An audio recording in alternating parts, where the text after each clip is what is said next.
Hello one very warm welcome to all of you. कैसे हैं आप सब? मैं आपका मेंटर और एक बार फिर से आपके सामने उपस्थित हो गया हूं एफिक्सेस एंड रूट वर्ड के एक नए सेशन के साथ।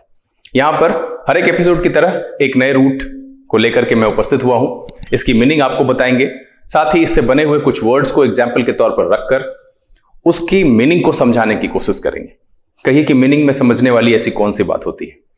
आपने लगभग जितने भी इंग्लिश पढ़ाने सिखाने वाले लोग हैं, उनसे जब आप कभी वोकैब के बारे में, वर्ड्स के बारे में अगर बात करते हैं तो वो आसानी से आपको रिकमेंड करते हैं एक book, word power made easy, Norman Levi's.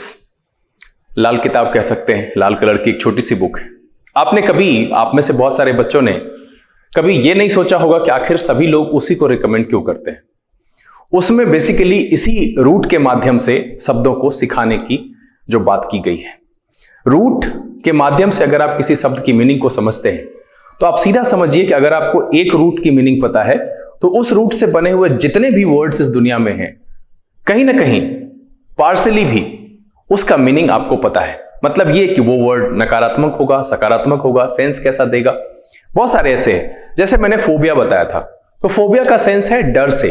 अब ये जिस किसी भी शब्द में लगा हुआ है, आप आसानी से ये समझ जाते हैं कि किसी ना किसी प्रकार के डर की बात की जा रही है। बहुत सारे बच्चे, मैं जानता हूं कि इस सेशन को उतने रोचक तौर पर नहीं देखते हैं, नहीं लेते हैं, समझते हैं कि भाई रटना ही एक उपाय है। नहीं, आप कभी इसे करके देखो। इंग्लिश में इतने ज्यादा वर्ड्स हैं किसी भी भाषा में, और आप आज तक आपने जितने वर्ड सीखे हैं, क्या आपने रट कर सीखे हैं? नहीं।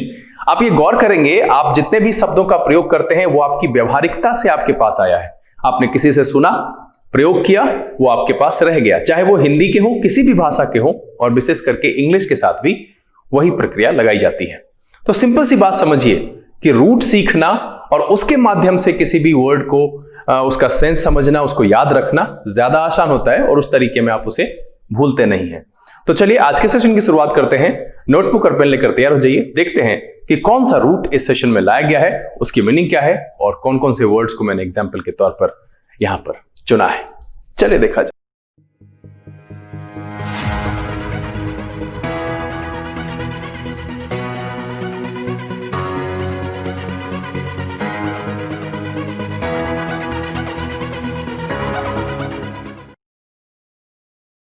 आइए अब हम आज के सेशन की शुरुआत करते हैं और सीखते हैं एक नया रूट वर्ड, उसकी मीनिंग और उससे बने हुए कुछ वर्ड्स। सेशन को शुरू करने से पहले जो लोग इस चैनल पर नए हैं, चैनल को सब्सक्राइब करना और बेल आइकन प्रेस करना नहीं भूलिएगा, ताकि यहां से अपलोड की गई वीडियोस की नोटिफिकेशन आपको मिले और आपका कोई भी सेशन मिस ना हो। देखिए, ये जब सेशन मैं लेकर के आता हूं, मुझे ये पता है कि आपको इस सेशन के प्रति एक अरुचि है कि ये 10 वर्ड सीख कर मेरा क्या होगा। आप उसके जड़ को पकड़ ही नहीं रहे हैं। जो सेशन है ये रूट वर्ड्स। देखिए, शब्दों का निर्माण इसी रूट वर्ड्स, जिसको आप वर्ड स्टेम कह सकते हैं, प्रीफिक्स और सफिक्स को मिलाकर होता है। कभी कभी शब्द एक या एक से ज्यादा रूट भी रखता है। तो अगर आप जितने एपिसोड्स मैंने कराए हैं, 53 पिछला एपिसोड मिला करके, अगर आप धीरे धीरे सारे प्रीफिक्स और सफिक्स वाले एपिसोड को करते हुए आगे बढ़ते हैं तो इतनी जानकारी आपको मिल जाएगी कि अगर पढ़े हुए रूट में से कोई भी वर्ड आएगा, मैं ये नहीं कह रहा हूं कि पूरी तरह से आप उसका मीनिंग, कंप्लीट मीनिंग निकाल पाएंगे, लेकिन अगर वो किसी लाइन में है, किसी पैराग्राफ में है, तो संदर्भ के हिसाब से उसकी मीनिंग कर पाने में आप सक्षम जरूर होंगे। तो आप ये मत देखो कि मैं आपको सिर्फ 10 वर्ड्स सिखा रहा हूं। मैं यहां पर 10 वर्ड्स सिखाने नहीं आता हूं। मैं 10 इसलिए रखता हूं ताकि सेशन का एक टाइम हो जिसमें आप उस रूट की चर्चा को सुनो बार बार, तो वो आपके जहन में बस जाए। लेकिन मेरा मेन मुद्दा होता है कि एक रूट और उसकी कंप्लीट मीनिंग को आपको समझा देना, और उसके आधार पर हम किसी शब्द की मीनिंग कैसे करते हैं वो आपको बता देना। उसके बाद आपको यह प्रयास करना चाहिए कि उस रूट से जब वर्ड आए तो पहले आप खुद से उसकी मीनिंग करें, और बाद में फिर उसको किसी डिक्शनरी से देख करके ये स्टैब्लिश करें कि आपने जो ढूंढा, जो सेंस समझा, क्या वो ठीक है, या संदर्भ के हिसाब से उसको समझने की कोशिश करें। आज के सेशन में जो हमने रूट लिया है, मैं ये दावे के साथ कह सकता हूं कि अपने पढ़ाई के किसी दौर में, किसी पड़ाव पर आपने जरूर इसे सुना होगा और आजकल भी इसे सुनते होंगे। आज के सेशन में जो रूट हमने लिया है वो है एम्ब, MB या MP। अब कहिए सर आप कहते हैं एक रूट लेकर के चले आते हैं 2 3, अब सबके मीनिंग एक ही है, सेम है।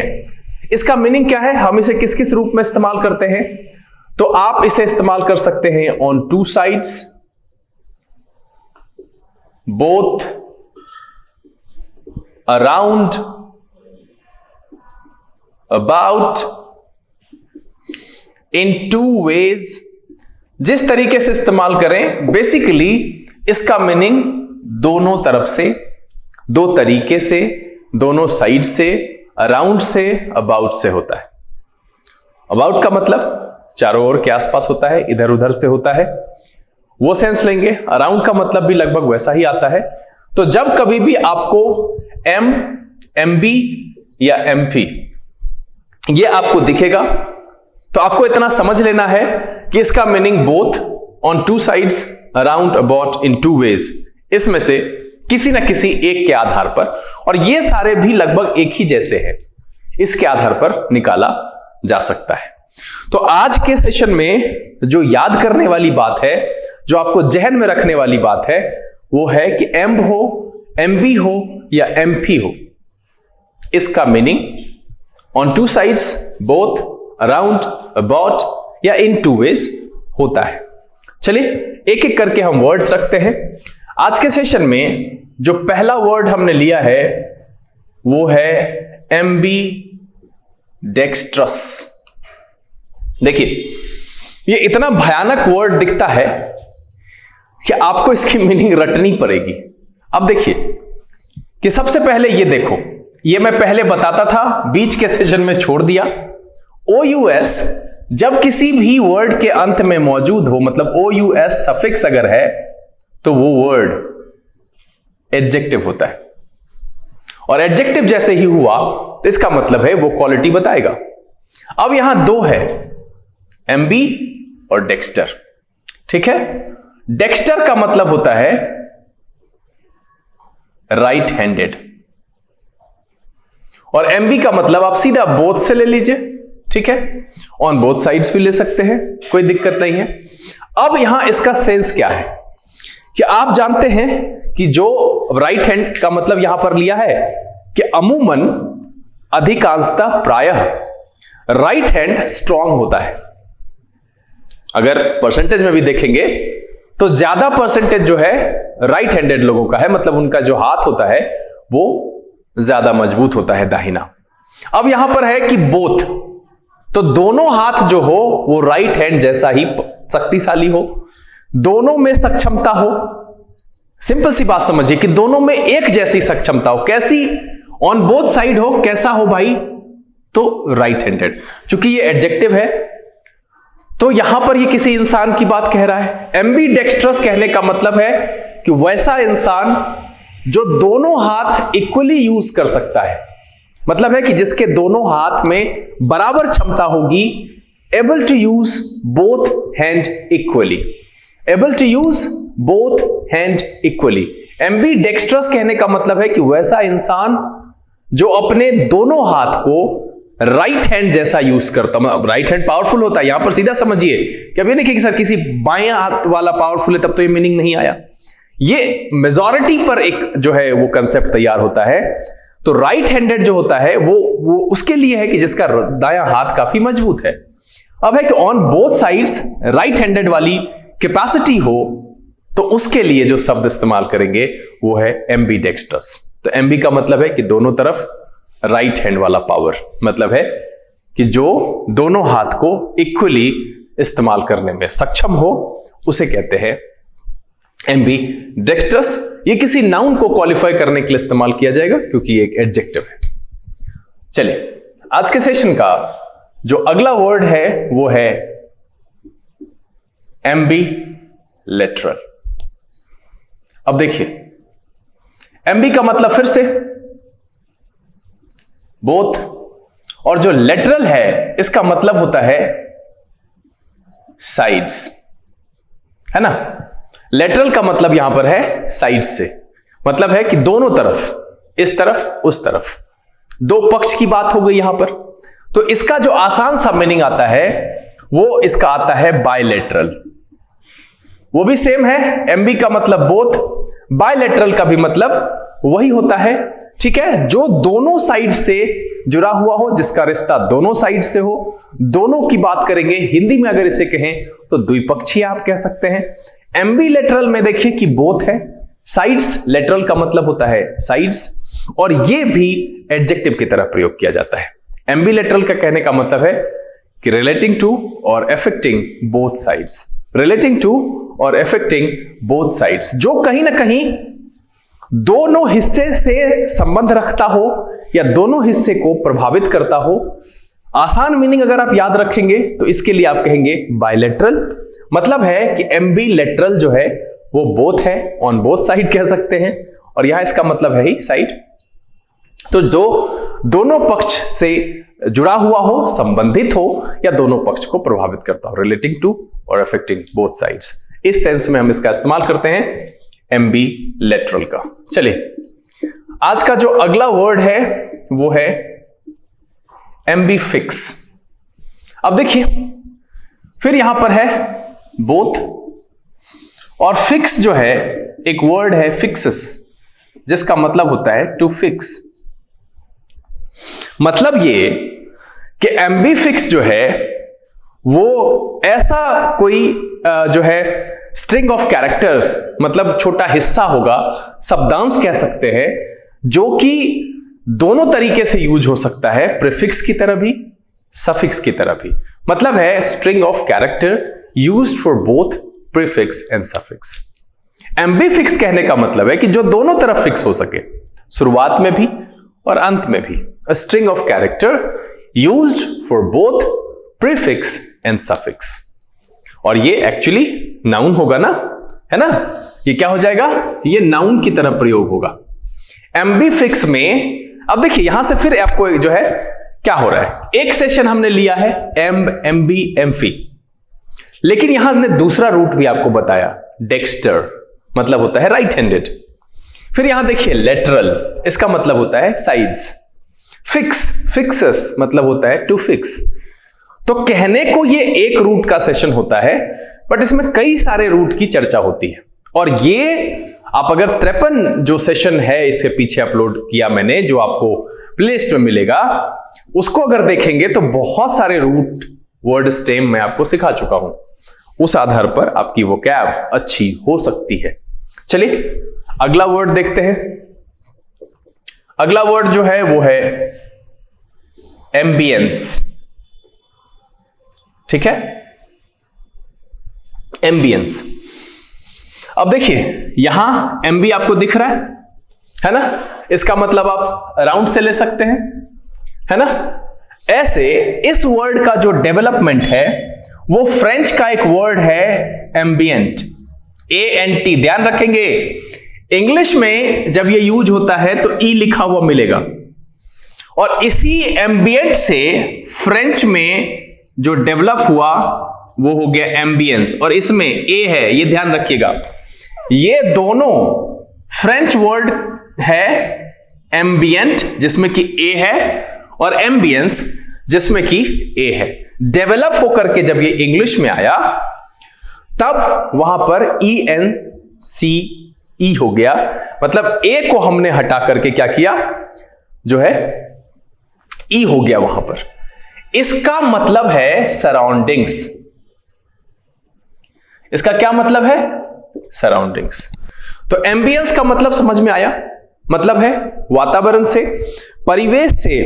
क्या हो जाएगा, एटमॉस्फेयर कह सकते हैं किसी प्लेस का, किसी प्लेस का कैरेक्टर कह सकते हैं। एम्बियंस, ध्यान रखेंगे कि फ्रेंच वाले वेरिएंट में ए होता है, एम्बियंट से बना हुआ है एम्बियंस, और इसी का इंग्लिश रूपांतरण है AMBIENCE। और चूंकि एमबी इसमें है तो अराउंड, अबाउट उसकी बात हो रही है ना, इधर उधर के सेंस में।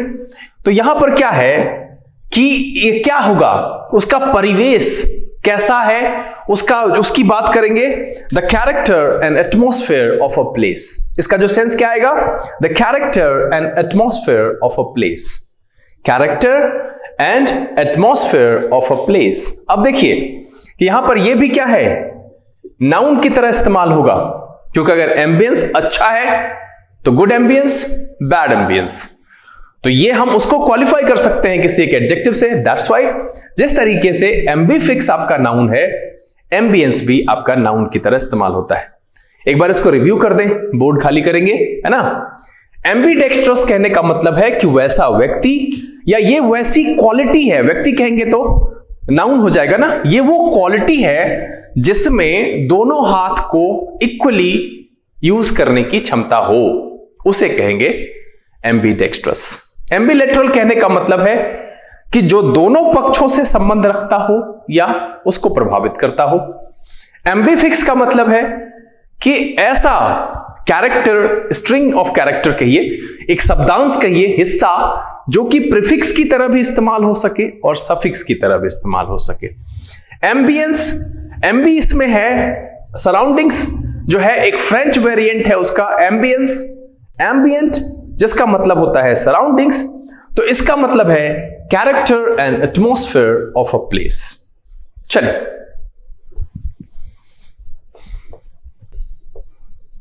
चलिए अगला वर्ड देखा जाए। अगला वर्ड है एम्बीवैलेंट। अब देखिए इसका मतलब कि एम्बी का मतलब क्या है कि आप इन टू वेज ले सकते हैं ना, बोथ ले सकते हैं ना, तो कोई दिक्कत नहीं है, आप दोनों में से कोई भी रखिए। वैलेंट जो है एक वर्ड है, वैलेंटियो। देखिए आप इससे परेशान नहीं होइएगा कि सर आप ये सब जो लिखते हैं ना तो ये कंफ्यूज करता है। आप सिर्फ इसका मतलब समझिए कि वैलेंट का मतलब होता है पावर।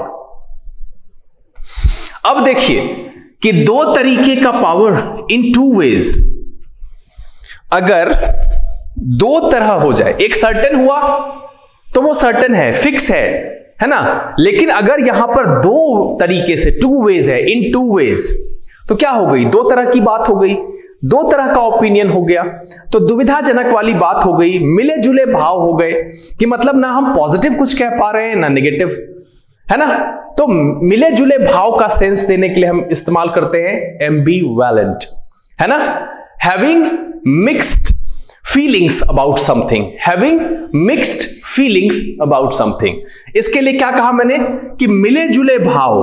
क्यों? क्योंकि इन टू वेज, अब पावर दो तरीके का होगा, दो तरफ अगर लगेगा तो भाई एक सर्टेन भाव नहीं आएगा, पॉजिटिव हो तो पॉजिटिव होगा, नेगेटिव हो तो नेगेटिव होगा, लेकिन कह रहा है इन टू वेज, और पावर इसका मतलब क्या है, having mixed feelings about something, मतलब किसी चीज के लिए मिले जुले भाव का होना, उस सेंस में हम इस्तेमाल करते हैं एम्बीवैलेंट, और यह भी एक एडजेक्टिव की तरह इस्तेमाल किया जाता है। चलिए अगला वर्ड देखते हैं, एम्बिगुअस। देखिए एम्बिगुअस में फिर से यहां एम्बी है ना, आप इसको बोथ लो, इन टू वेज ले लो, वो भी सेंस चलेगा, कोई दिक्कत नहीं है, जो मीनिंग लेना है इसमें से कोई भी एक मीनिंग। OUS आपका एडजेक्टिव सफिक्स है, और एक वर्ड है एज रे, जिसका मतलब होता है टू ड्राइव। अब देखिए कि फिर से क्या है कि जब ही क्या है कि इन टू वेज और टू ड्राइव, मतलब क्या है कि आप दो दिशा में जा सकते हैं, है ना, तो क्या हो जाएगा, having more than one possible meaning. यहां पर क्या हो जाएगा, having more than one possible meaning. यहां पर जो इसका सेंस आ रहा है लगभग मिलता जुलता वैसा ही सेंस आ रहा है, ये भी एडजेक्टिव की तरह इस्तेमाल होता है। पिछला वाला जो एम्बीवैलेंट बताया, इसका मिले जुले भाव के लिए है, इसका जो सेंस आएगा वो होगा अनसर्टेन, है ना, डाउटफुल, दुविधाजनक के सेंस में, और क्या है, having more than one possible meaning. क्यों? क्योंकि दो दिशा में ड्राइव कर सकते हैं, दो तरफ जा सकते हैं, तो अगर हम सेंस निकालें तो दो तरह की मीनिंग होगी, तो दुविधाजनक हो सकती है, तो इसका सेंस क्या आएगा, डाउटफुल के सेंस में भी इसको इस्तेमाल करेंगे, अनसर्टेन के सेंस में भी इसको इस्तेमाल करेंगे, है ना, और एक से ज्यादा मीनिंग वाला हो, पॉसिबल मीनिंग अगर उसका हो, उस सेंस में भी इस्तेमाल करेंगे। और इसका इस्तेमाल किस में करते हैं, मिले जुले भाव के सेंस में। तो एम्बीवैलेंट एंड एम्बिगुअस। चलिए इसी को अगर आप चेंज कर लें, एक वर्ड इस पर एम्बिग्यूटी आपने सुना होगा, ITY लगा दें, दुविधापूर्ण, संदेहात्मक, सिंपल सा है। तो आप शब्द को अगर देखेंगे, एक वर्ड आ गया, उसमें आप प्रीफिक्स सफिक्स चेंज करते जाएंगे, रूट का मीनिंग वही रहता है, वर्ड स्टेम की मीनिंग हमेशा फिक्स होती है। चलिए अगला जो वर्ड है वो है एम्फीवोरस। देखिए बड़ा ही आसान है, एम्फी का मतलब होता है बोथ, या OUS एडजेक्टिव सफिक्स है, और वोर ये मैं बता चुका हूं, इसका मतलब होता है ईटिंग। तो मतलब क्या है कि जो एनिमल को भी अपने भोजन के तौर पर लेता है, मतलब उसको आप कह सकते हैं कि जो कार्निवोरस होगा और हर्बीवोरस होगा, मतलब जिसको आप ओमनीवोरस कहते हैं, तो मीनिंग थोड़ा ब्रॉड हो जाता है कि सब कुछ। लेकिन अगर मुझे यह कहना है कि एनिमल और वेजिटेबल, मतलब है कि वेजिटेरियन और नॉन वेजिटेरियन दोनों को मिलाकर के क्या कहेंगे, तो एम्फीवोरस। एम्फीवोरस का मतलब क्या है कि eating animal and vegetable foods, मतलब है कि जानवरों से और पेड़ पौधों से जो भोजन बनता है, दोनों प्रकार के जो भोजन करते हैं उसे कहते हैं एम्फीवोरस। और वो रूट मैंने आपको बताया है, वो आपके प्लेलिस्ट में मौजूद है उसी 53 एपिसोड में, तो आप जाइए वहां पर और उसको देख सकते हैं। चलिए, ज्यादा नीचे लिखने में परेशानी होती है। अगला जो वर्ड है वो है एम्फीबियस। और यहां पर देखिए कि एम्फी का मतलब होता है बोथ, और OUS का मतलब होता है, ये एडजेक्टिव सफिक्स है, और यहां जो मतलब है बायोस, इसका मतलब लाइफ से है। तो क्या हो जाएगा, यहां पर दो तरीके का जीवन जीने वाले, मतलब यह है कि दो को यहां किस तरीके से लेगा, इन टू वेज भी ले सकते हैं आप, कि जो जमीन पर भी जीते हैं, और यही शब्द मैंने इसकी चर्चा कही आपको कि यह आपने सुना ही होगा, यह तय है। एम्फीवियस, एम्फीवियन, एम्फीविया, ये वर्ड आपने सुना होगा और इसी से बना है, एम्फी से। तो एम्फी का मतलब क्या हुआ, बोथ, इन टू वेज। तो इसका मतलब क्या है, अब देखिए जैसे बायोस का मतलब है लाइफ, तो यहां जो दो लिया गया है वो जल और स्थल, कि वैसे जीव जो जल में भी रहने में सक्षम है, समर्थ है, और स्थल में भी रहने में समर्थ है, उसको कहते हैं एम्फीवोरस, है ना। Living both on land and in water, living both on land and in water, क्या कहते हैं, एम्फीबियस। और ये एडजेक्टिव की तरह इस्तेमाल होगा, इसमें OUS आपका सफिक्स लगा हुआ है। चलिए और देखते हैं और कोई वर्ड है। चलिए एक और है, एम्फीकार्पिक। अब देखिए फिर से यहां पर क्या है, एम्फी मतलब बोथ, ये जो है ये एक वर्ड है कार्पोस, इसका मतलब होता है फ्रूट्स। कार्पोस का मतलब होता है फ्रूट्स। अब क्या होगा कि दो प्रकार के फल देने वाले, है ना, क्या हो जाएगा कि ऐसी क्षमता जो दो प्रकार का फल दे कोई पौधा, उसको आप कह सकते हैं एम्फीकार्पिक। अब एम्फीकार्पिक प्लांट कैसा हो सकता है, या तो प्रकार के आधार पर दो हो, या पकने का समय दो हो, मतलब है कि दो बार पकता हो अलग अलग समय में, उस आधार पर भी कहेंगे तो आप कह सकते हैं एम्फीकार्पिक, है ना। कि ऐसा फल जो कि या तो कह सकते हैं एज टू फॉर्म, है ना, कि वो फॉर्म में हो दो तरह के, या फिर टाइम ऑफ राइपनिंग, जो पकने का समय है वो दो हो, तो वैसे को कहेंगे हम एम्फीकार्पिक, है ना। क्या हो जाएगा, producing fruits of two kinds, either as to form और टाइम ऑफ राइपनिंग, है ना। Producing fruits of two kinds either as to form और टाइम ऑफ राइपनिंग, मतलब है कि दो प्रकार का या पकने के दो समय वाला, उसको कहेंगे एम्फीकार्पिक। चलिए आज के सेशन में इतने ही वर्ड्स थे आपके लिए, ये शब्दों के जाल में नहीं फंसिएगा। मैं जो यहां पर सिखाने की कोशिश करता हूं वो सिर्फ है रूट। आज जो पहला वर्ड लिया वो है एम्बी डेक्स्ट्रस। जो दूसरा वर्ड लिया वो था एम्बी लेटरल। जो तीसरा वर्ड लिया वो था एम्बी फिक्स। जो चौथा वर्ड लिया वो था एम्बियंस।